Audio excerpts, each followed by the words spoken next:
Olá, alunos, tudo bem com vocês? Tudo ótimo? Tudo tranquilo? Tudo em paz? Eu espero que sim, espero que vocês estejam bem. E é um prazer, uma alegria, uma satisfação ter vocês nesse momento de aula de Sociologia. Hoje nós estamos iniciando o segundo bimestre. Graças a Deus nós conseguimos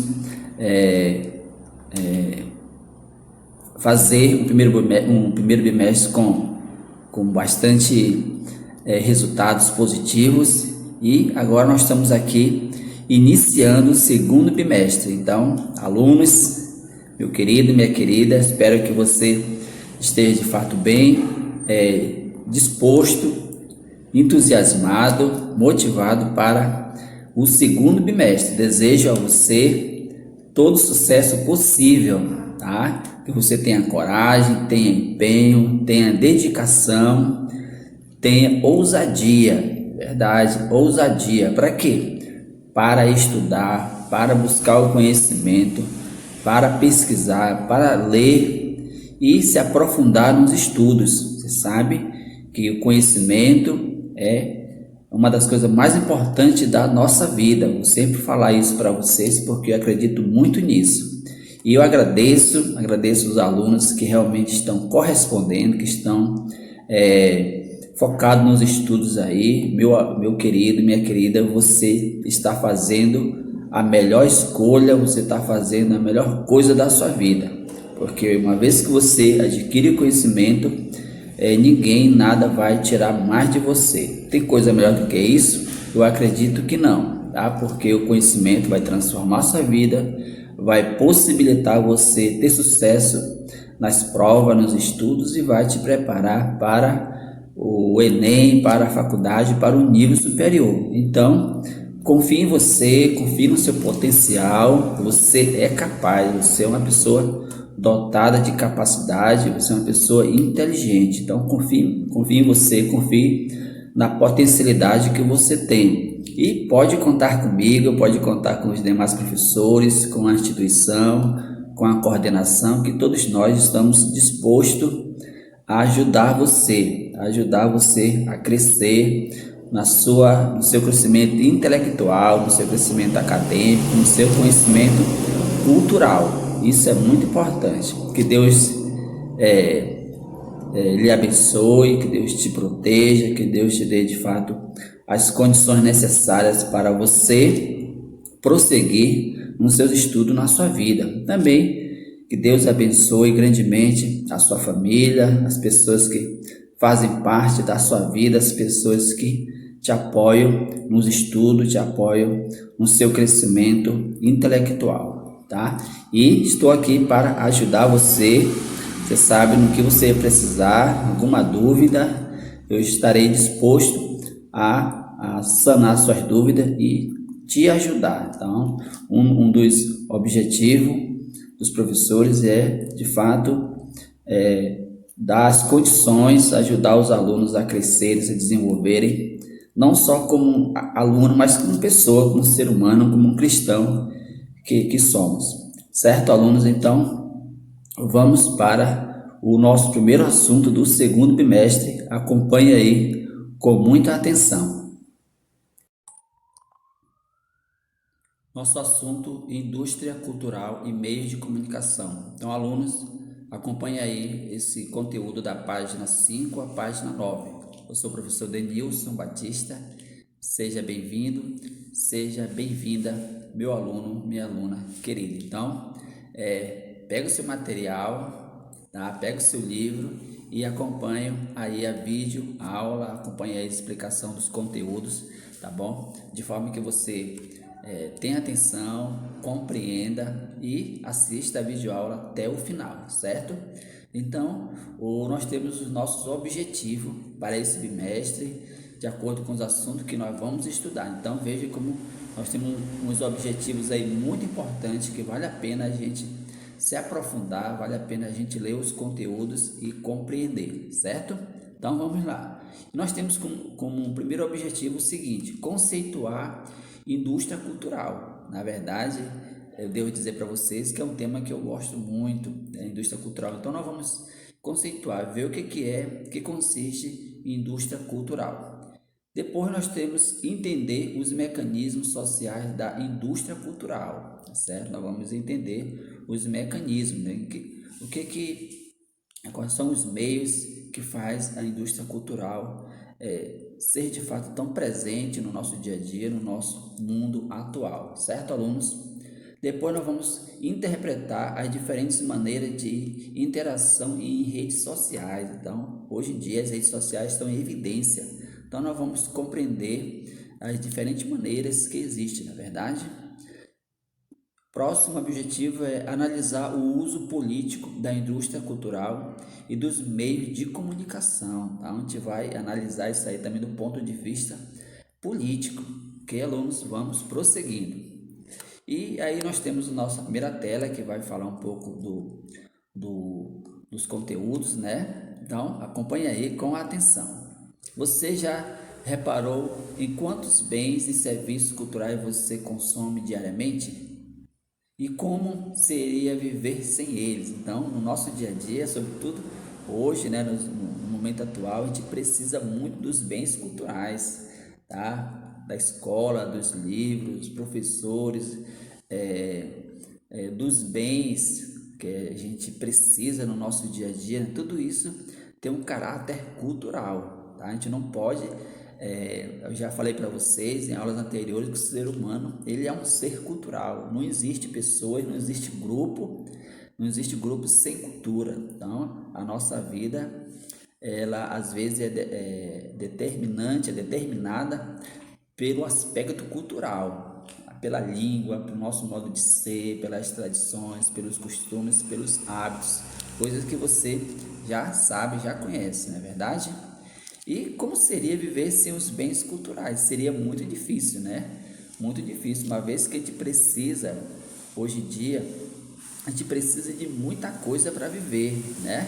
É escola, é o material didático, falando da nossa dimensão escolar, e também de tudo que envolve a nossa vida, do transporte, da alimentação, das coisas que nós temos em casa, enfim, tudo a gente precisa de muita coisa para viver. E viver sem ele seria muito difícil, não é verdade?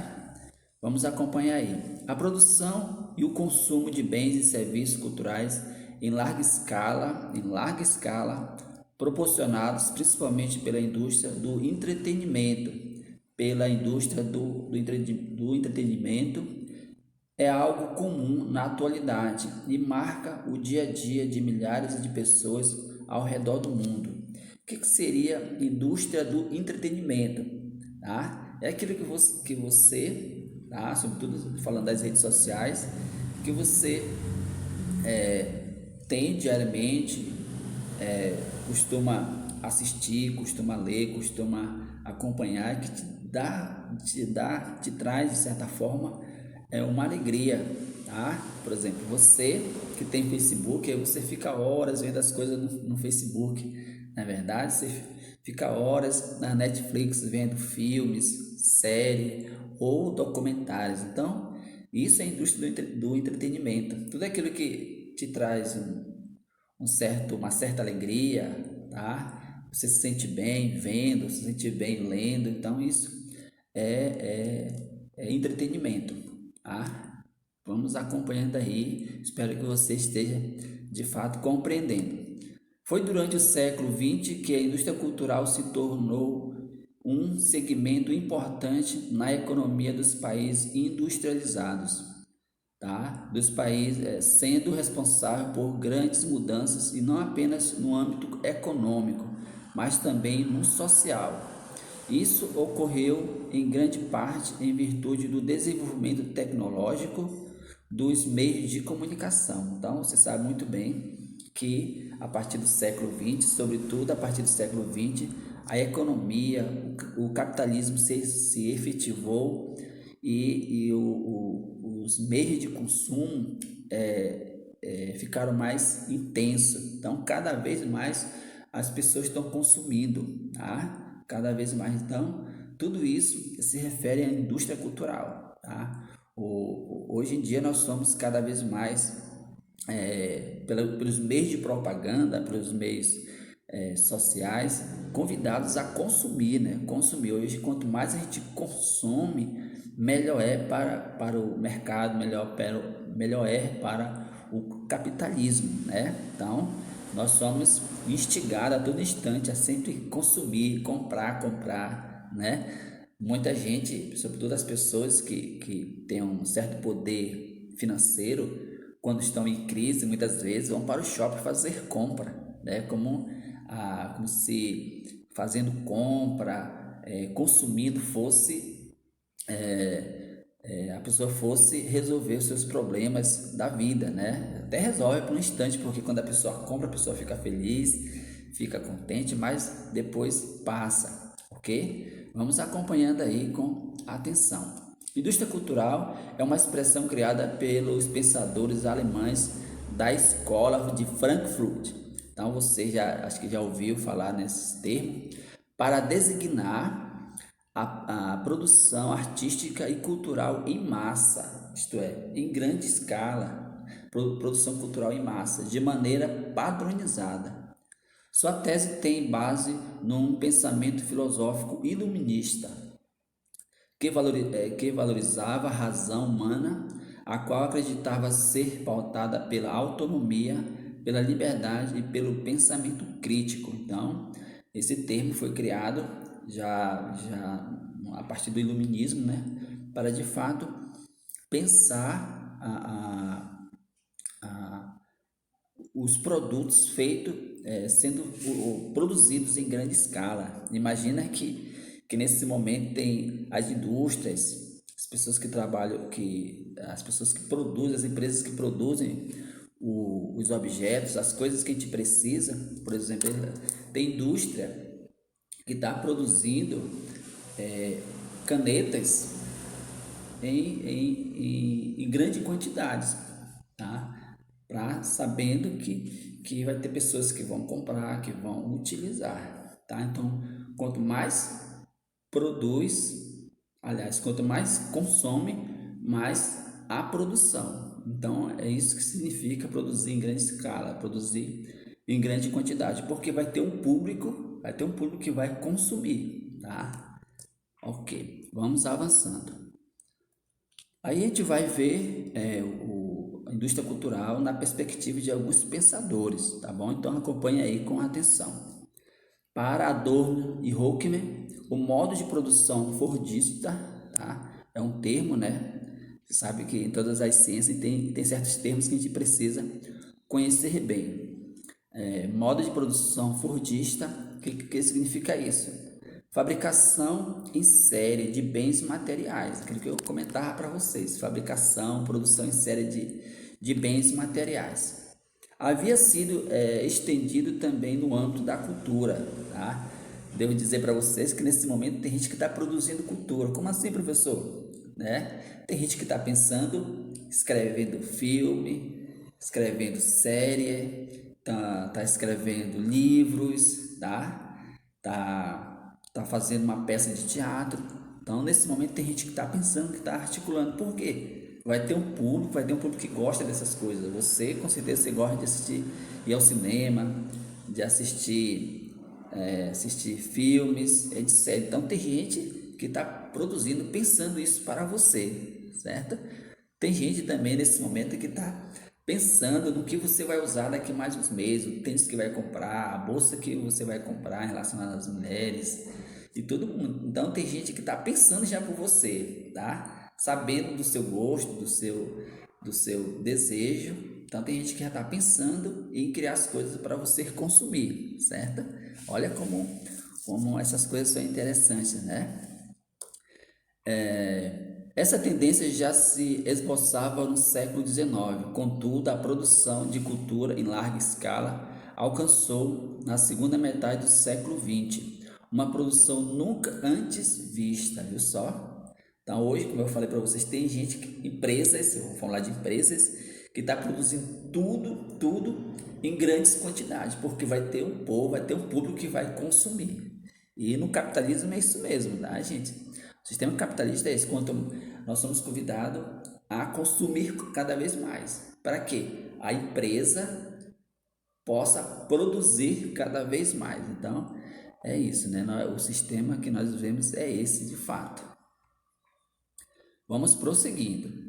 A indústria cultural também pode ter fins políticos, como a gente já em outros momentos a gente já falou, né? A nossa vida passa por decisões políticas, tá? Em todos os sentidos. Então, a gente não pode deixar o elemento político de lado. A gente precisa sempre pensar também na política, porque toda a nossa vida, sobretudo a nossa vida financeira, trabalho, nossa vida social, às vezes, tudo às vezes passa por decisões políticas.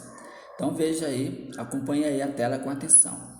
Durante a Primeira Guerra Mundial, a propaganda foi um poderoso artifício para a mobilização de indivíduos à medida que os países atuavam no conflito.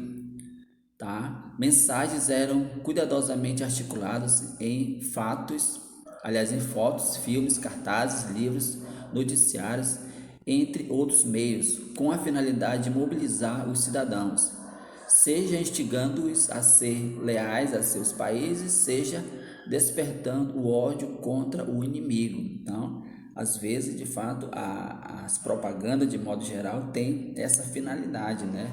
De despertar a consciência crítica das pessoas, ou então fazer com que as pessoas tenham a mesma opinião que os políticos, que a sociedade dominante.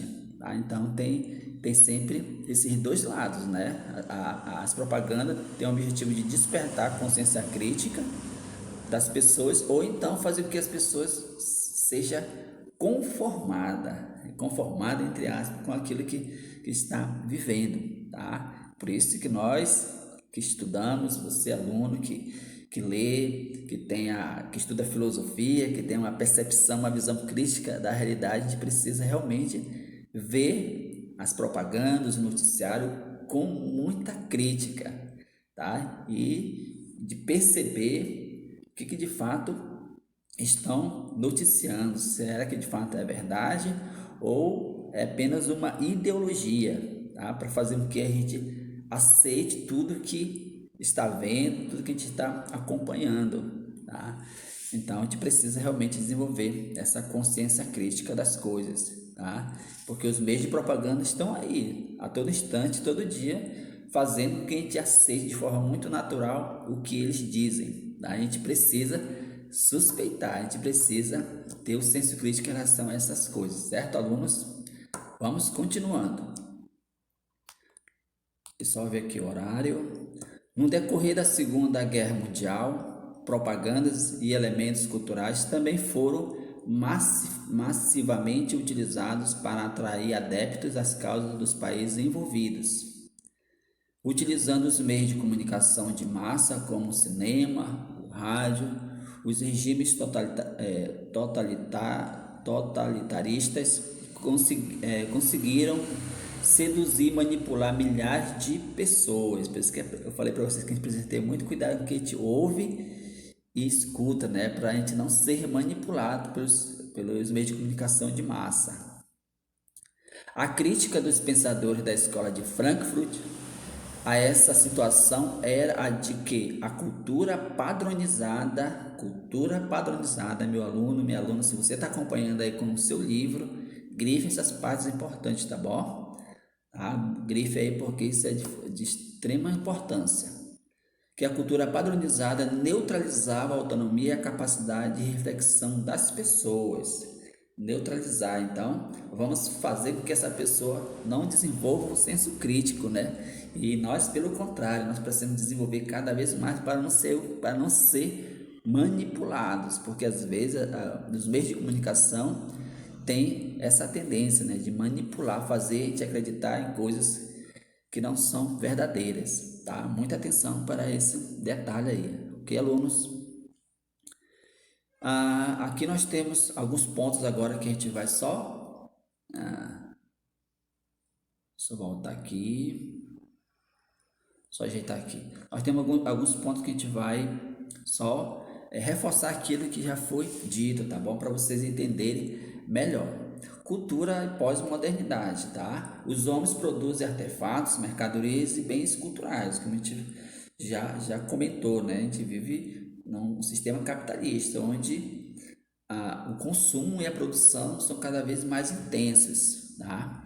E a gente tem bens culturais, são produtos dos sentimentos, das formas de sociabilidade e das representações da realidade. São expressões e simbolismo da visão de mundo e dos homens, né? Então, como a gente já sempre comenta, né? A gente já mencionou também em aulas anteriores, que pensar o homem em sociedade é pensar também em simbolismo, né? Não existe uma cultura, uma sociedade onde o caráter simbólico não esteja presente. O símbolo é que caracteriza o modo de ser de uma sociedade. Ok, alunos? Vamos acompanhar aí, vamos prosseguir.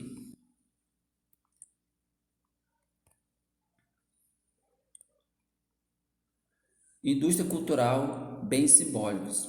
A industrialização gerou urbanização e uma sociedade com manifestações e expressões diferentes, tá? A gente já viu que em todas as sociedades, em todos os grupos, existem as manifestações diferentes. Por quê? Cada sociedade, cada grupo tem o quê? Tem seu modo de pensar, seu modo de agir, tá? Tem as suas tradições, seus costumes, seus hábitos. E aí, como a gente já sempre menciona, né? A gente já viu isso aí. E também a gente já viu também que não existe povo sem tradição, sem cultura, certo? E uma cultura que predomina, né? Predomina quase todo mundo é essa cultura capitalista, é a cultura do consumo, é a cultura da fabricação de coisas, que é a indústria cultural. Ou sempre, e agora a gente vai sempre enfatizar essa ideia da indústria cultural, que as empresas, sobretudo as grandes empresas, estão produzindo as coisas, os produtos constantemente em grande escala, em grandes quantidades, que é para ser consumido pela população em geral, tá? E a gente, de certa forma, está muito condicionado a isso. Isso é tão verdade que pessoas que realmente têm um poder aquisitivo grande troca de celular com mais frequência. Tem gente que troca de carro de ano em ano e assim por diante. Quanto mais a pessoa tem dinheiro, poder aquisitivo, mais ela consome, tá? Mais ela tem condições de consumir. Então, o sistema capitalista é isso mesmo, tá? Por isso que tem gente que tá sempre trabalhando muito, quase que dia e noite, né, para ter condições de consumir, tá? E a pergunta que a gente faz, né, do ponto de vista crítico, é onde que nós vamos parar ou chegar com esse modo de vida que se tem hoje em dia. Na verdade, precisa pensar sobre essas coisas, sobre esse estilo de vida que vivemos. Houve mudança nos padrões de consumo de bens culturais devido aos novos padrões e exigências. Então, você sabe que a sociedade de consumo, o capitalismo, impõe para nós um padrão. O padrão é esse que a gente já comentou, né? Você é convidado a consumir cada vez mais. Você é convidado a trabalhar cada vez mais e consumir cada vez mais. A gente está nesse sistema, certo? Acredito que você, aluno, você conhece pessoas que trabalham de manhã, de tarde e à noite, né? Para quê? Para ter mais poder de consumo, tá? Esse é o padrão que a sociedade de consumo, a indústria cultural impõe para nós, certo? Revolução tecnológica mudou o modo de vida das pessoas. É verdade isso? Com certeza, né? Isso é tão verdade que eu acho que quase todos, né? Pessoas já com uma certa idade, a partir dos 13, 14 anos, todo mundo que já tem um celular em mãos e com internet, com acesso à internet, né? Revolução tecnológica, né? A pessoa, se você perceber, quantos aparelhos tecnológicos você tem em sua casa, né? Se você for parar para pensar, você vai contar no mínimo em 5, não é verdade? Então, a revolução tecnológica realmente mudou o estilo de vida das pessoas. Um exemplo é esse, né? Aula online, né? Isso até certo tempo atrás era impensável isso, e hoje em dia a gente tem essa possibilidade. Então, a revolução, a tecnologia realmente facilitou muito a nossa vida. Mas eu pergunto a você, em que a tecnologia ela prejudica a nossa vida? Isso é uma pergunta que você tem que pensar e refletir e tentar responder. Certo, alunos? Vamos avançando porque tem coisa boa aí para gente ver. E aí eu coloquei algumas imagens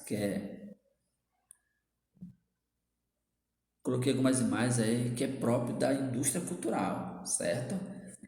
Para você perceber que são meios de consumo, meios de comunicação e que hoje está muito presente no nosso dia a dia, né? Imagina você sem um aparelho celular, sem um telefone, imagina você sem uma televisão, né? Ou qualquer outro instrumento de comunicação. Então, a nossa é quase que impensável viver sem esses instrumentos, na verdade, sobretudo com celular, tá? Celular que a gente com o celular em mãos, a gente tem contato com o mundo todo, né? Então, pensar, viver sem um celular é muito difícil, sobretudo pessoas que têm compromisso, pessoas que trabalham, né?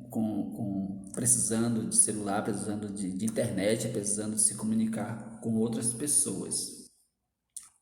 Vamos avançando. E aí, instrumento, né? E você sabe que cada vez mais a gente vai criando necessidade e a gente vai produzindo, né? Como eu falei para vocês antes, a gente precisa de muita coisa para viver, né? Muita coisa mesmo. E vamos avançando. Tá aí, né? Já falei da televisão, né? Do cinema, do teatro, né? A gente precisa, isso a gente pode dizer. Você pode perguntar, professor, isso é indústria do entretenimento? Sim, indústria do entretenimento, tá? Faz parte do lazer. Muita gente no final de semana gosta de ir ao cinema e gosta de fazer coisas diferentes. Isso é entretenimento. E a indústria cultural, sabendo que as pessoas gostam disso, vai produzindo cada vez mais e em grande quantidade, certo? E agora nós temos um texto aqui que diz o seguinte: é uma obra, né? Vocês podem acompanhar aí no livro de vocês, Contemplando o Grito, né? Que é uma obra do pintor norueguês Edvard Munch. Somos levados a pensar sobre a angústia humana. Então imagina que a gente vive nesse mundo de tanta coisa, tanta revolução, a tecnologia é sempre em evidência e nós somos convidados através da arte, da obra de arte, a pensar em tudo isso. E essas obras de arte revelam um pouco a angústia humana, tá? A imagem sugere que o indivíduo, em primeiro plano, está desesperado, deslocado em relação às pessoas que passeiam em segundo plano. Então, é para dizer assim que o mundo no qual nós estamos vivendo, o ser humano às vezes fica meio perdido, desesperado, deslocado, parece que sem rumo, certo? E a ideia é reforçada pela forma como o mar e o céu estão retratados na pintura. Só você olhar aí com atenção que você vai perceber isso, certo? Parecendo forças incontroláveis que dominam e sufocam esse indivíduo, tá? Então pensa assim que nós vemos numa sociedade que existe muitas coisas, uma sociedade plural, vamos pensar assim, e que às vezes parece nos sufocar. Às vezes são tantos caminhos para a gente seguir, para a gente escolher seguir, que às vezes pode sufocar você mesmo, aluno, que é um exemplo. Você pode pensar assim: eu preciso escolher uma profissão, eu preciso escolher um curso para fazer, para ter uma profissão, para me especializar. E você vai fazer uma pesquisa, você vai se deparar que tem, posso dizer, sem exagero, milhares de profissões. E você vai se identificar com no mínimo com mais 10, mas aí no final das contas você vai ter que escolher só uma, né? Então, às vezes a gente se sente meio que perdido, angustiado diante de toda essa realidade, ok? É um exemplo de obra de arte que leva à reflexão crítica sobre a condição humana, retratando a angústia e desespero existencial. Então tá aí o que de fato a obra de arte retrata, né? A gente precisa muito, gosto muito da arte porque realmente só com a pintura, sem nenhuma palavra, já expressa muita coisa, né? A gente precisa fazer essa interpretação aí sobre a obra de arte, revelando um pouco sobre a condição humana, tá? As obras de arte têm esse objetivo, sempre falar de algum aspecto da vida humana, da existência humana, da nossa vida em geral. Para Adorno de Horkheimer, esse seria o papel da arte. Então, você que estuda arte, que gosta de arte, então o papel da arte realmente é levar os alunos a refletir sobre algum aspecto da realidade, né? Veja que a palavra reflexão, para quem estuda, para quem pesquisa, a palavra reflexão é um verbo, uma expressão muito presente, que faz a gente pensar, raciocinar, imaginar e assim por diante. Não a diversão, não a diversão, mas a provocação do indivíduo, o pensamento reflexivo sobre o que se vê e o que se lê levaria as pessoas a se libertarem da maneira sempre igual de experimentar e entender o mundo. Por isso que a gente tem que refletir para não pensar como a massa, como todo mundo pensa, né? A gente ter o nosso diferencial, ter o senso crítico. É isso que quer dizer, certo? Seria essa capacidade, seria essa a capacidade perdida pela obra de arte que se tornou, segundo essa interpretação, um produto, uma mercadoria a ser consumida. Então vamos prosseguindo. Aqui outra telazinha. O nazismo elaborou uma nova forma de produzir cultura. Muita atenção para esse detalhe, tá, gente? Completamente voltada para a promoção dessa ideologia, fazer você acreditar em apenas uma realidade. O nazismo teve esse objetivo. Para Adorno de Horkheimer, no cinema, a imagem, o som, a direção, ou seja, a construção ou a montagem do que se vê e do que se escuta, deixam pouco espaço para os espectadores pensarem de outra forma e não previamente desejada. Essa seria uma maneira de instrumentalizar a razão humana, atrofiando, olha a expressão, atrofiando a imaginação dos espectadores. Então, às vezes o cinema tem esse objetivo, incutir na nossa cabeça uma maneira de ser, tá? Uma maneira de ser, uma maneira de pensar. Mas nós que temos senso crítico, a gente pensa diferente. O que está por trás disso, tá? Como eu sempre falo para você, a gente precisa suspeitar de tudo que a gente vê, de tudo que a gente assiste, assim por diante, certo? E vamos avançando. E te concluo por aqui. Foi uma alegria, um prazer, uma satisfação ter você nesse momento. Espero ter contribuído para o entendimento de você relacionado a esse assunto. Mas devo dizer o seguinte: leia os conteúdos, tá, pessoal? Então é muito importante a leitura do conteúdo, porque se você não ler, vai ficar meio perdido, tá? Mas é importante fazer a leitura, marcar aquelas partes importantes para depois você até dialogar com o professor. E para casa vocês vão responder as atividades da página 9, o exercício em PDF. Certo, alunos? Foi uma alegria, prazer ter vocês nesse momento. Fico por aqui. Até a próxima, se Deus quiser. Fique com Deus. Um abraço do professor Denilson.